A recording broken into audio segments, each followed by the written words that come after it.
Hi there, welcome to Victim to Victor, the podcast dedicated to empowering abuse survivors and inspiring healing, hope, and positive change.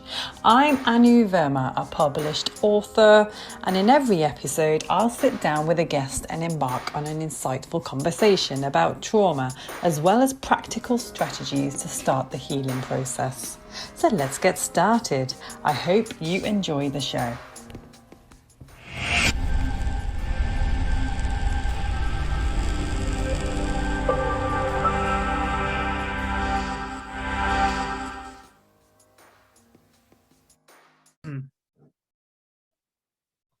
And here we are, a beautiful Ashika back again on part 3 of our amazing episodes. How are you doing today? I am doing fabulous. I'm so excited. Like every time this happens, when you and I are recording, it just feels like a girls' night. And I'm really, really thrilled and so grateful to be here again. Thank you. Thank you. Absolutely.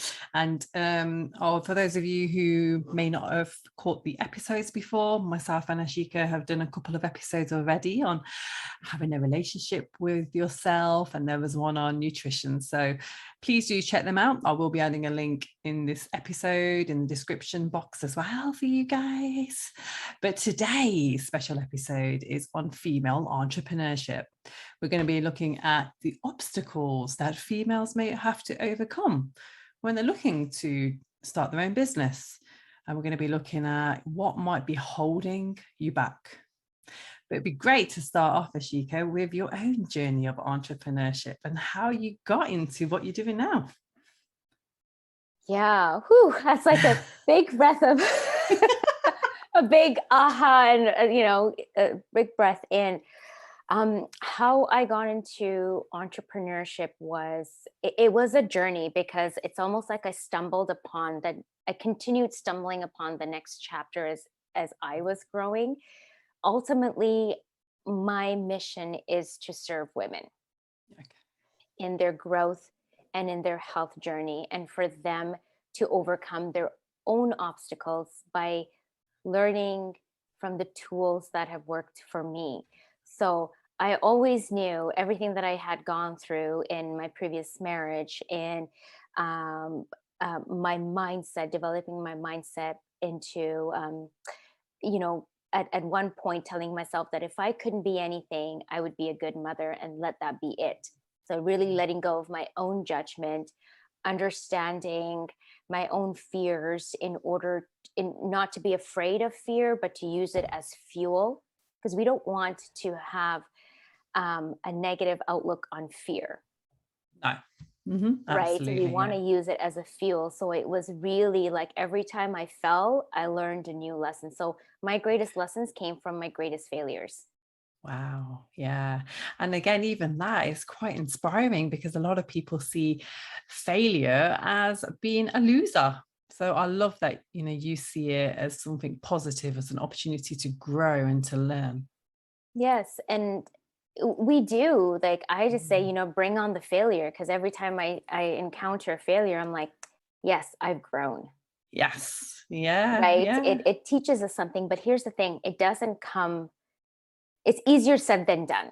Right. But everything is easier said than done. But it takes daily practice. It takes reconditioning your subconscious to understand that the fears that are installed in us weren't really for us. It was to keep us safe. But if we stay safe, it's really difficult as a female in the entrepreneurial industry to grow, because we're constantly wanting to be in our comfort zone and not being able to not be able to be caught in that self-judgment. Absolutely. And we are our own worst enemies. We're so critical upon ourselves. We judge ourselves. And what I hate the most, is something which I've been looking around, is so many of us are comparing ourselves to others. Oh, yes. So many. And I've done it. I still catch myself doing it sometimes, but now, being aware of it, it does put a different perspective to it. Yeah. But we compare ourselves to women who are, 10 years senior of us doing what they're doing.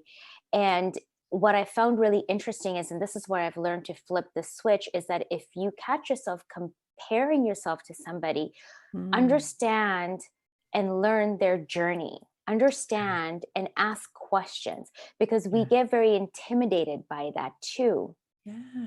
Right. So then we try to compare, and then we use that comparison, and in quotes, to keep ourselves stuck. Yeah. Right. So true. So if you catch yourself comparing yourself to somebody, there's nothing wrong with that. That's one thing too. We have such like fear, like taboo around it. Like, recognize that you are, but then when you recognize it, flip the switch and say, what can I learn from that person? Because what you're comparing yourself to is their end result. Oh, absolutely. Yeah. They all started somewhere. Yeah. And it really hit me too when women started to, I'll have women message me, or even my clients, they'll tell me, well, I'm comparing myself to you. And then I was like, oh my goodness, no. Learn about what got me here. Okay. Yeah. I like right. that. Let me teach you what got me here. Yeah. Right. And I was actually having a conversation on that topic. I was having a conversation with a client last week, and we were talking about being intimidated with a room full of women that are more successful, or have a lot more knowledge, or years beyond us. Yes. Yeah. Right. And we have all been in that situation in our younger days. And even now, for me to be, I'm in my mid 40s, and to be in a room full of women who are in their 50s and 60s, I'm like, oh my gosh, right? Like, ugh. But now the way I look at it, I'm like, yes, put me in that room. Yeah. Because I want to learn what they're doing. I don't want to be intimidated. I want to learn what got them to where they are. Yeah. Right. Yeah. And so that gets a beautiful opportunity. But if we get intimidated, we actually shoot ourselves in the foot. So true. And you see this a lot. And, I'm talking from experience as well. Like when you do see somebody very successful, when you're feeling insecure yourself, it's very difficult for you to approach that person. So this is why self-development is so important, because we need that confidence. And without having that confidence, how are we ever going to grow and learn from others? So it's about trying to overcome those obstacles to face these people, because a lot of the time, everyone's so happy to help. Well, I'll say that, but I guess it depends on which industry you're in, and yes, and who you have around you. Yeah, right? The coaching industry, I'm sure everyone wants to help. Yeah. I mean, and that's the next thing too. One thing that really comes to mind is understanding your support circle. Okay. And also understanding that you have the ability to create a strong support circle. Yeah. You're not obligated and tied to having the people around you that you had in high school, that you had in your 20s, that you had in your 30s. You are able to start a new journey.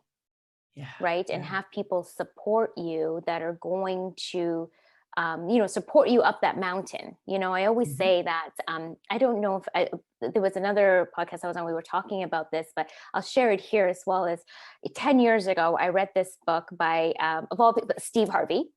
Oh, yes. Steve Harvey, yes. Right? And it was when I was just softly coming into personal development, and I thought this would be a good read.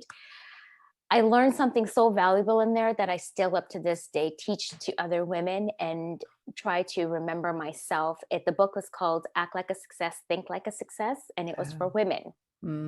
Okay. So, and there's a chapter where he talks about you going up a mountain, right? And you have all your hopes and dreams and desires in a wagon, and you're carrying this wagon on your shoulder, and you're pushing it up the mountain.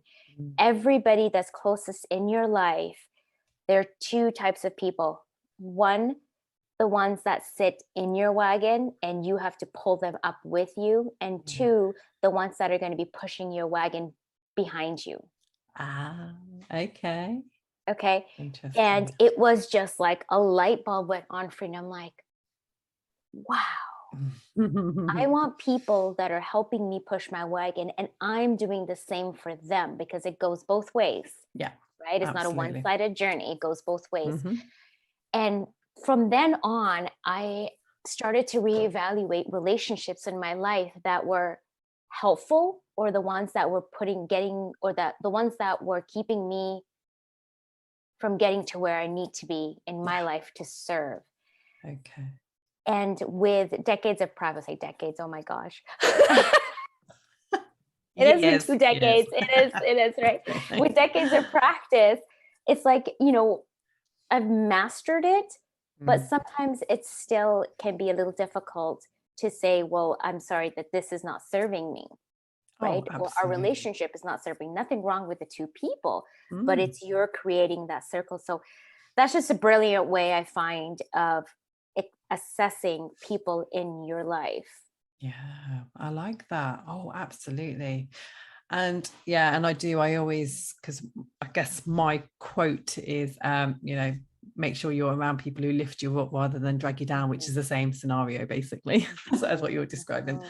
And I have, and wow, my friendships have just totally transformed. Like I've either just got rid of people who were dragging me down, or just who didn't have my best Mhm. interests at heart.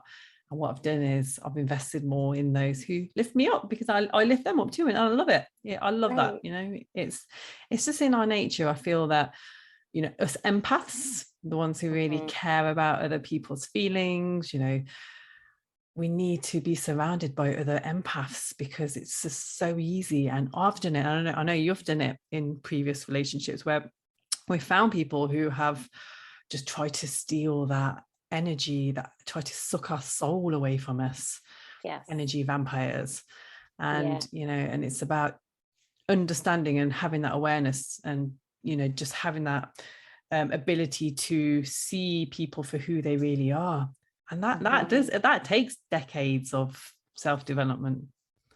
It does. It takes also moments of stillness, like creating daily moments of stillness in your life to be aware of that, to even recognize who is, taking my energy rather than adding to my energy. And a lot of times, people pleasing can get into this as well, where we get sucked into it, and we really like lose our energy, we lose our inspiration, our creative self. And every time we have to go through this, it takes a lot more energy to come back to where we were, Yeah.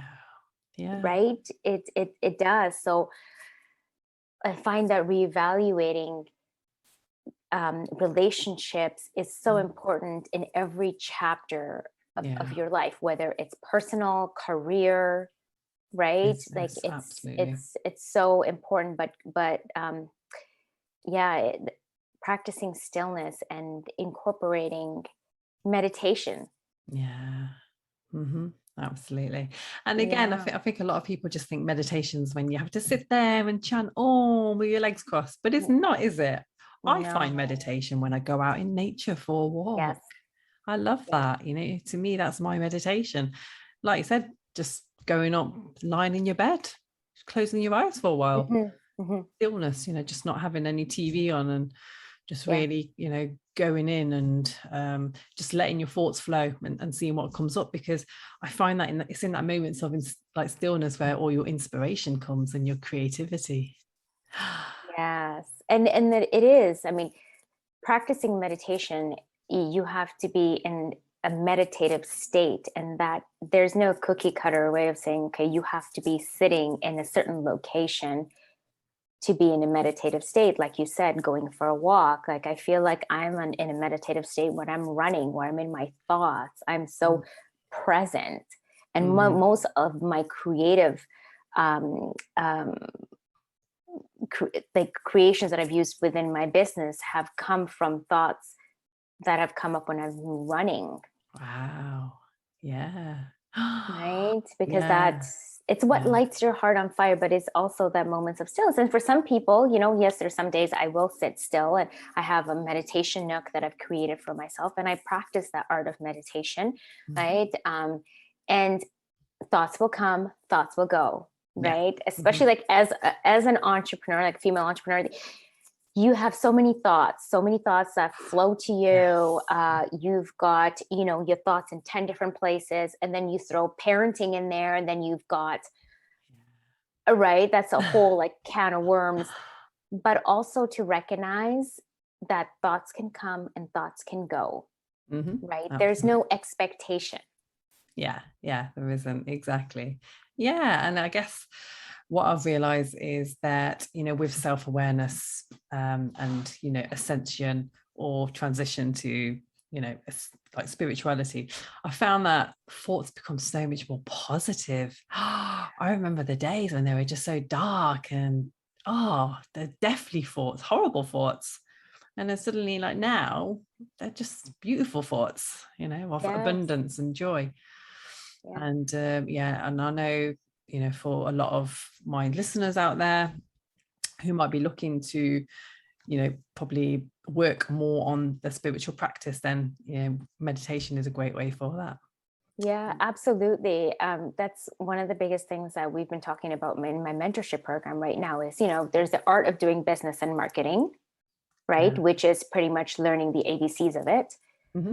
But behind what you do in your life behind the scenes, that's what matters. That is gold, right? Your rituals, your personal rituals that you practice, that is where the foundation needs to be really strong.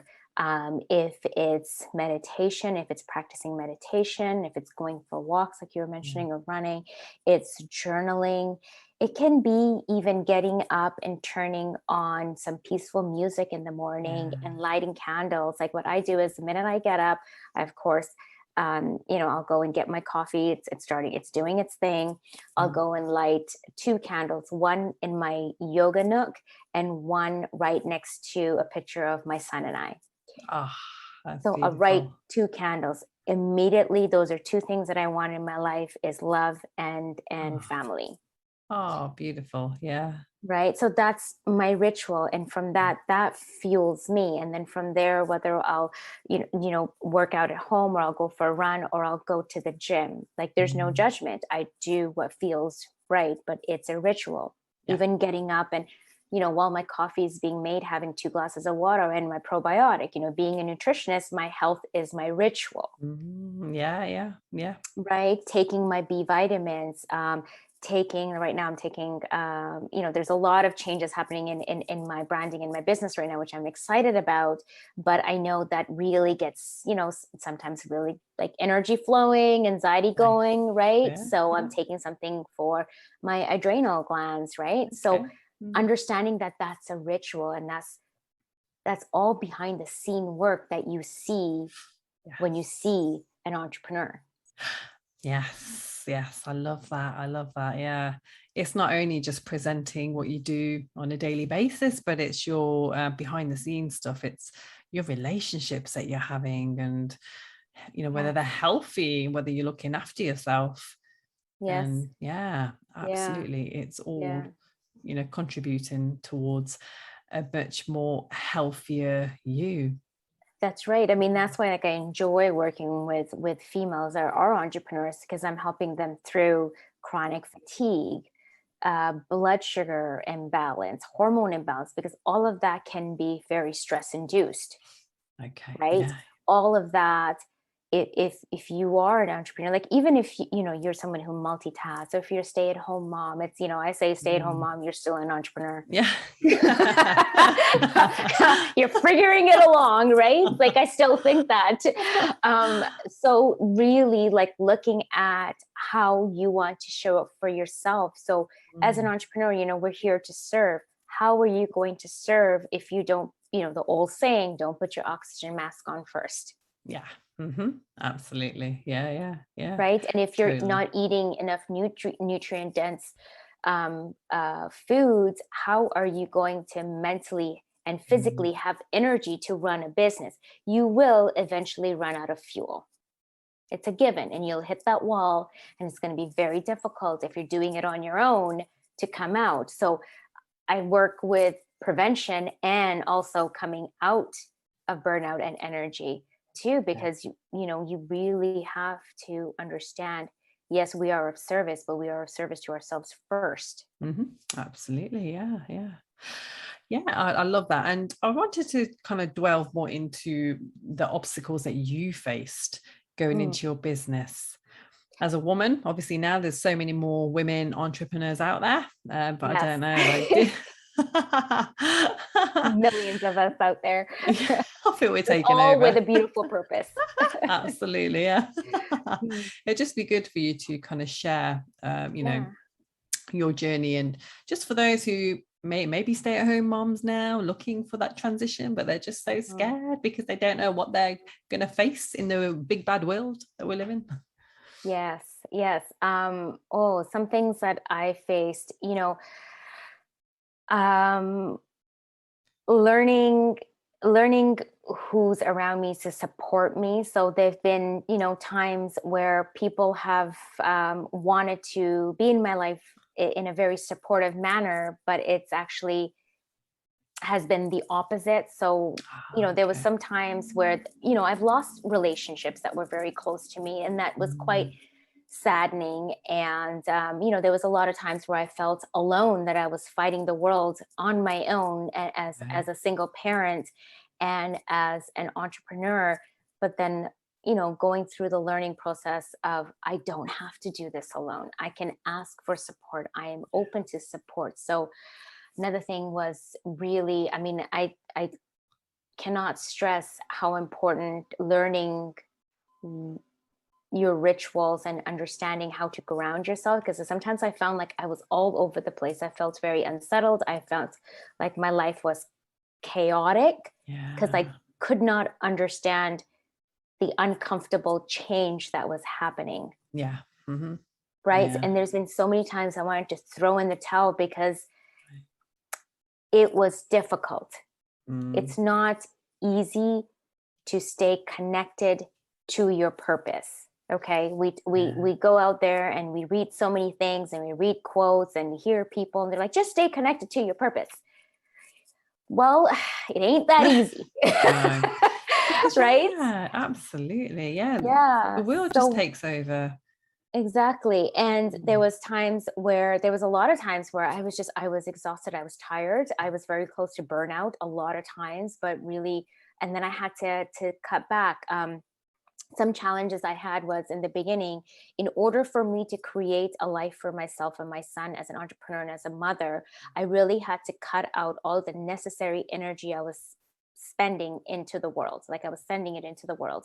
Like I even cut back on play dates. I cut back on meeting with girlfriends. I cut back on dating even too. Like I put myself into a box and I just had to look at what was in front of me, and that's all I could do. And understanding that I was enough on my own. So there was a challenge because I felt really unworthy. I felt alone. I felt like I wasn't enough. And there was a lot of people that came and told me, who do you think you are? Goodness. Okay. Yeah, but who do you think you are? Or, well, you're a hygienist. You should stay a hygienist. And why do you want to do more? And you should be happy with what you already have. And, aren't you making enough money already? And all of this stuff. It's like there was so much unsolicited advice and judgments that came my way.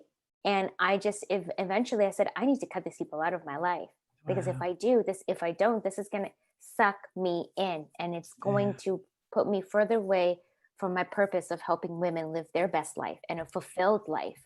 And if I'm going to help women live a fulfilled life, I really need to start practicing putting things into action in my life. How do I want to serve my higher self? And of course, culturally, right? Like leaving your marriage, being a single mom, it was like, I'm the black sheep of the family. Put my hand up. Here I am. If my mom ever listens to this, she'll be like, put your hand down. Don't be proud of that. I'm proud of it. Or would you say we're the white sheep? We are the wise. sheep. They're the black sheep.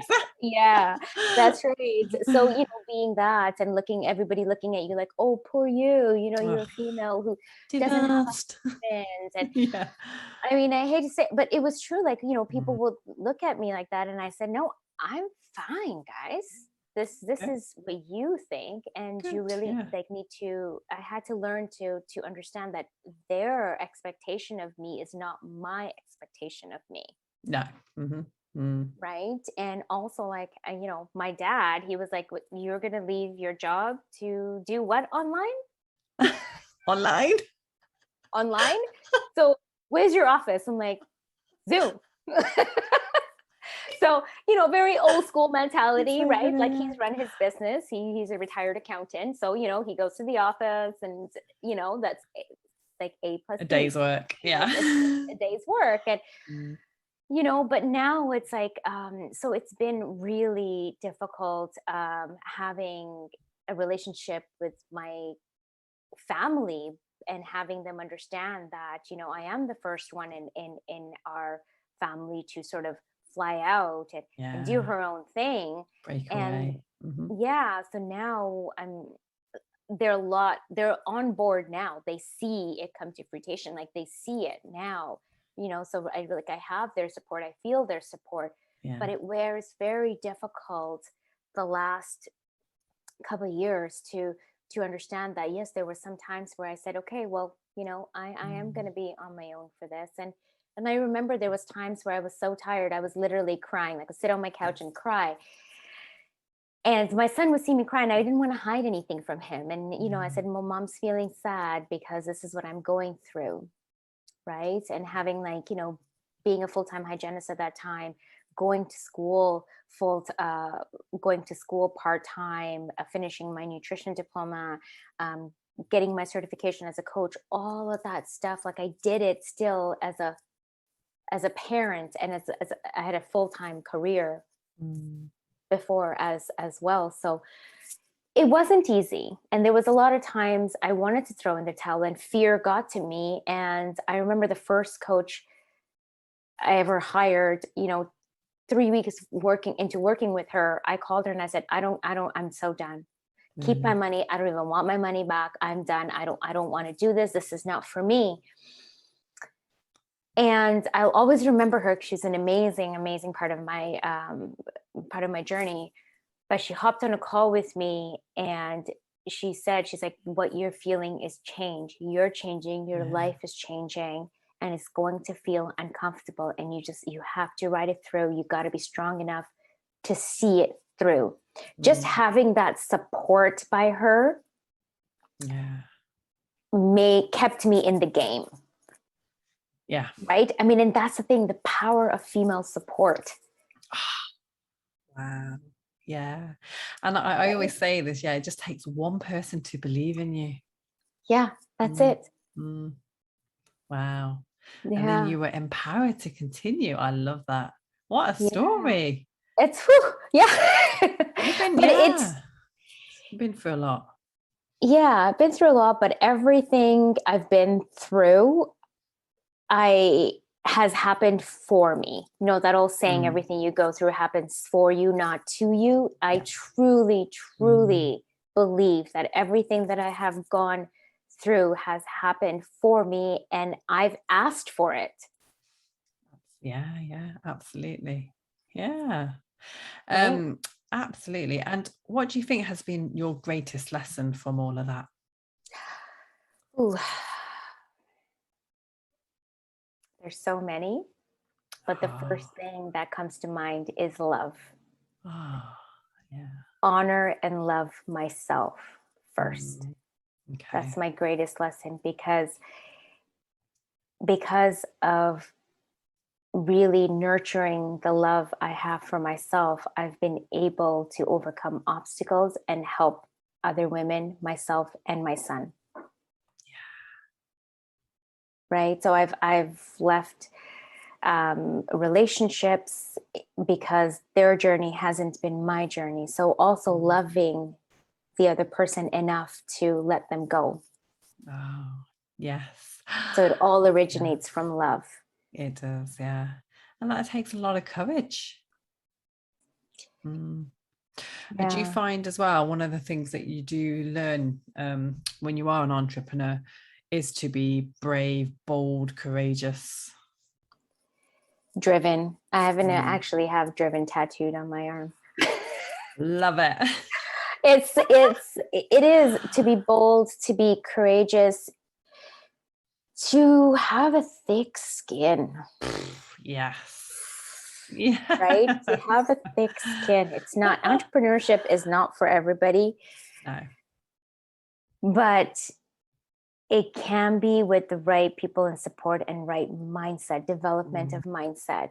But it does take a lot of courage. And I remember there was a close relationship that I left behind years ago.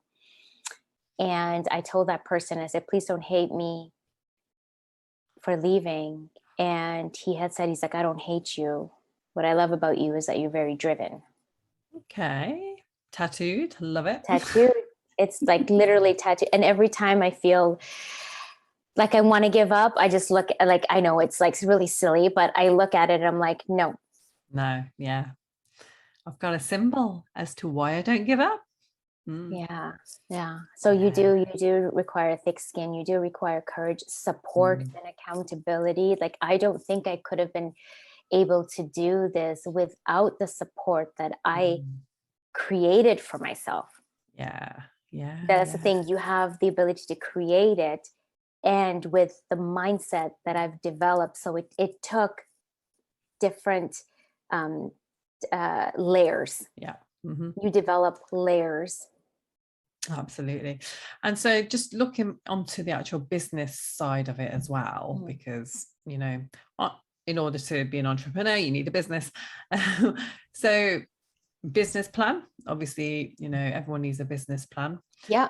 And you also need to have an ability to sell. And again, that's another area where I know so many people lack the confidence to just close a sale because they're just not confident in what they're selling. And if it's yourself as a coach or a therapist, wow, that's huge, isn't it? Selling is huge. And it is a lot of times when we don't have confidence in ourselves and what we are providing, it will show up in your consultations. It will show up before you do. Totally. Right? Not having clarity, not having a clear vision, right? Because then you can't sell something that you're not unclear about. So do you like, that's where you can get the confidence factor kicks in, and not also like just wanting to do something just because you want to do it to earn an income. That's huge, right? If you're doing it just for the financial aspect of it, it will be very short-lived. I've seen it happen. It will be very short-lived. But if you do it because it's something that resonates with you, and it's something that you wholeheartedly believe in, you will be a long-term successful coach, and understand that where you start is not where you're going to end up. So don't limit yourself. That's another thing in business. We limit ourselves, we tie ourselves, we sometimes niche and pigeonhole ourselves so much that we actually shoot ourselves in the foot for not growing. Right? That's why they say don't create a business, like create a brand, like feed into who you are, because then you can create anything you want to. Absolutely. I love that. Right? To understand, like, to understand the journey, and that you are going to evolve, and your clients will evolve, and it's okay. Right? Exactly. Another thing is, this is something I'd like to share, is there's going to be high periods and low periods. In that low period, what I've learned from other mentors in my life is that in the low periods, that's where you focus on your self-growth. So don't worry that you're in a low stream in your business. That it's like the universe is creating space for you to learn something there. To grow. To grow, and then take that and then go with it. Just grow, baby. That's great.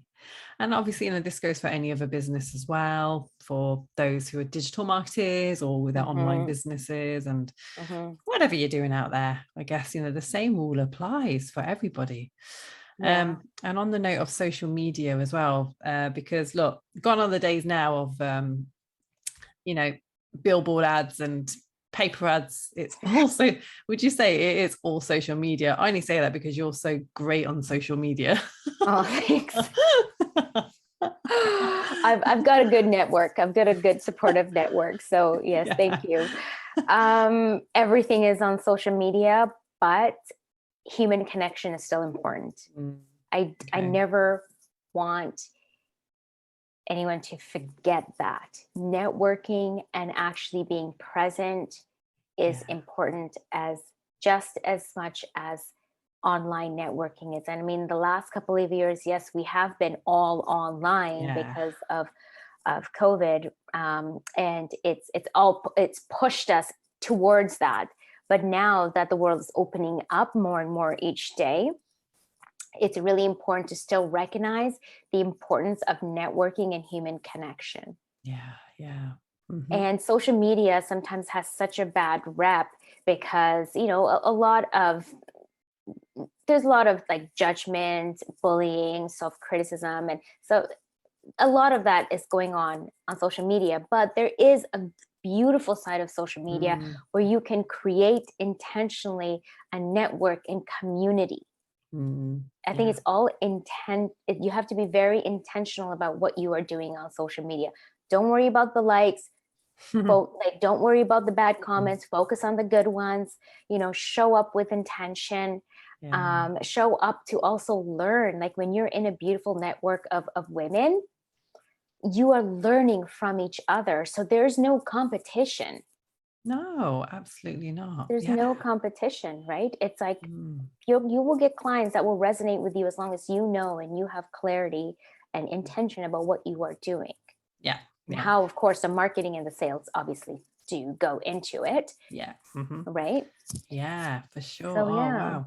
And I love, whenever I have like new connections and I get sent a DM, I just think that's so special because it's people actively wanting to build a relationship and not just, do the likes and the follows, but just actually starting a conversation. Leave a comment. Like, I mean, like, look at how we met. I don't even know. It's been so long. Like, how did we even meet? But we met on social media. I don't know how we started chatting on Facebook. I don't even remember how I found you, but I did. And it was such a beautiful gift. Like every woman that I connect to, it turns into something beautiful. Because you're sending those vibes out into the universe and the universe is delivering exactly what you desire and what you need. That's beautiful. That is beautiful. So I guess, moral of the story is to make sure that, your intentions are pure and that, whatever work you're doing, it's something that you're passionate about, something from your heart and not something just to prove others that you can do it or something which is to prove to yourself, that you're better than you are. Well, of course, that's important as well. But a lot of those kind of just on the surface reasons that they'll only last a certain while. You have to really go at a business with intent, with purpose, and just make sure that it's something that you really want to do. Yeah. And sometimes when, you won't know until you're in it. That's true. Yeah. Right. Sometimes we really talk ourselves out of doing something that could be amazing. And when we go in there and then we say, okay, well, not my thing, but then you've learned to take one thing off the list. That's a tricky spot because sometimes we can actually talk ourselves onto it or sabotage ourselves that isn't going to work because it is too much work. Oh, goodness. Yeah. Right. I've got to work. you've got to work. Like it is, I'm not a big believer in the hustle culture, but I'm in the belief of doing the work and the right type of work. That you don't have to put 24 hours into the day. If you do 5 hours or 4 hours of uninterrupted work towards building your business and your purpose, it's better than dilly-dallying for like 16 hours a day and thinking you have to go at it and then being unable to sleep and fatigue and stress. Oh goodness, burnout. Yes. Burnout, right? Yeah, absolutely. Absolutely.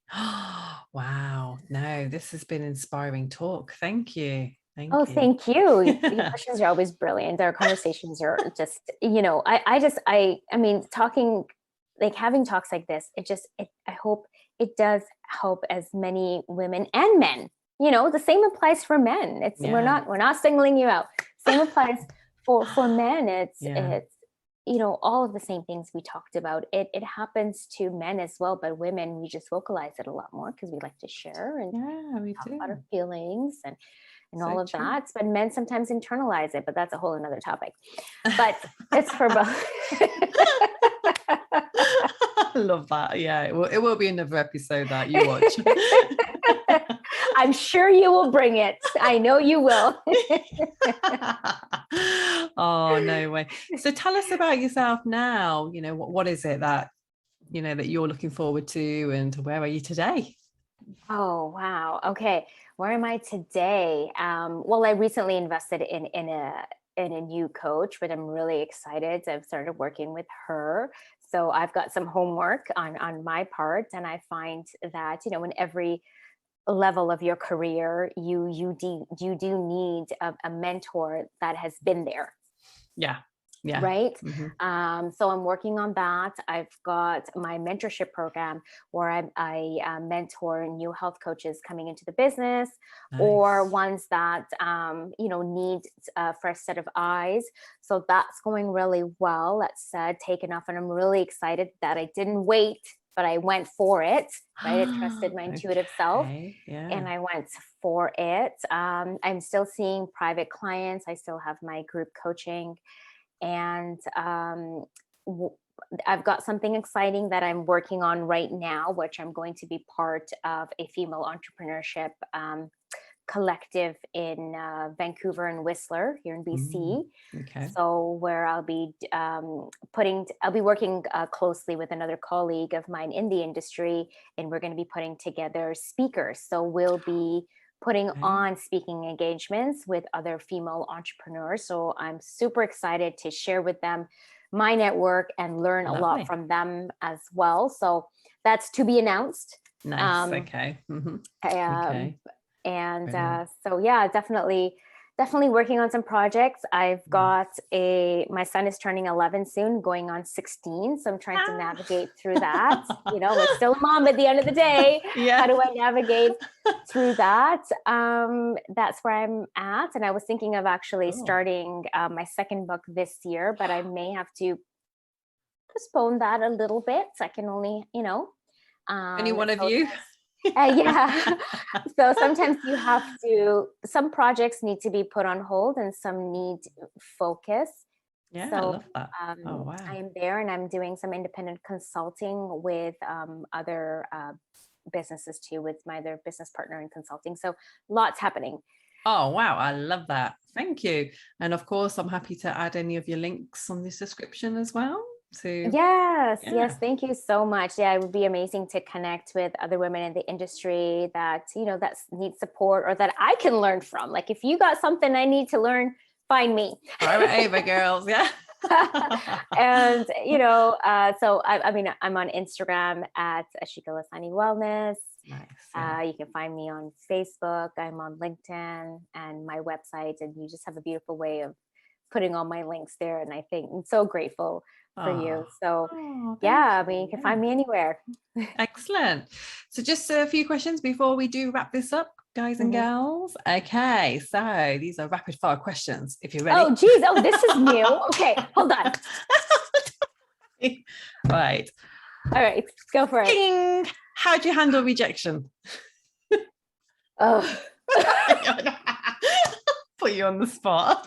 I handle rejection as redirection. Oh my goodness. Wow. First time I've heard of that. Thank you. That's really good. All right. Next question. Question. How do you handle criticism? That I've got something to learn. Brilliant. Basically, don't take it to heart. Don't take it to heart. Look at the source. Look at the source. Love that. And last question. Jing. Ding. What's been your greatest regret to date?